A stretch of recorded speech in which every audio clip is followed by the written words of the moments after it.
ঘরের টাকা ছেড়েছে। আমার যারা পূর্ববর্তী বক্তারা যারা বললেন ঘরের বিষয়ে যে এই টাকা আপনাকে ঘর করতেই হবে, এবং আমিও সেই একই কথা বলছি, ঘর কিন্তু আপনাদের করতে হবে। এবং আপনারা যে জায়গা দেখিয়ে ছবি তুলেছেন সেই জায়গার কিন্তু বাইরে গিয়ে অন্য কোথাও ঘর করলে কিন্তু সেটা মানে হবে না, নেবে না, জিও থেকে নেবে না।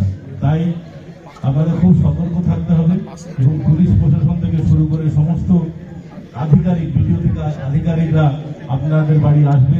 আপনি যে টাকাটা পেয়েছেন সেই টাকাটা খরচা ঘরের পেছনে খরচা করেছেন কিনা সেটা দেখবেন। আপনি কখনো ভাববেন না যে এই টাকা আমি কিছু করবো না, আমি আমার হয়তো অন্য কাজে লাগাবো, একটা গয়না করে নেব।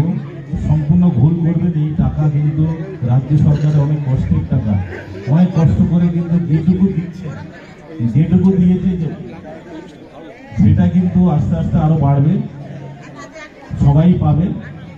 কিন্তু ঘরটা যদি না করেন তাহলে কিন্তু আপনাদের অনেক সমস্যা আসবে। হ্যাঁ, সেটা আমরা তখন আর কিছু করতে পারবো না, আমাদের কিন্তু হাতের বাইরে। এই সমস্যাগুলো আপনাদেরই ফেস করতে হবে, আমরা কিচ্ছু করতে পারবো না আপনাদের জন্য। তবে আগামী দিনে আরো এই ঘরের বিষয়ে আরো আমাদের যারা এখনো ছবি ওঠেনি, অনেক ঘরই আছে যাদের প্রয়োজন, সেগুলো দিদির বক্তব্য আপনারা পেপারে বা টিভিতে শুনেছেন।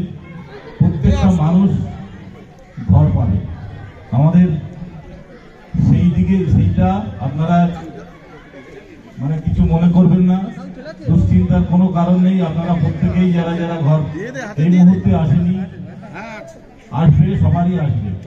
আমি যেভাবে আজকের এই সভায় গ্রাম সংসদ সভা, এই গ্রাম সভা, এই সভায় আমরা ঘরের বিষয়টা নিয়ে একটু বেশি করে বললাম, তার কারণ হচ্ছে এই সমস্যাগুলো এবার আছে বলেই সবাই বলল।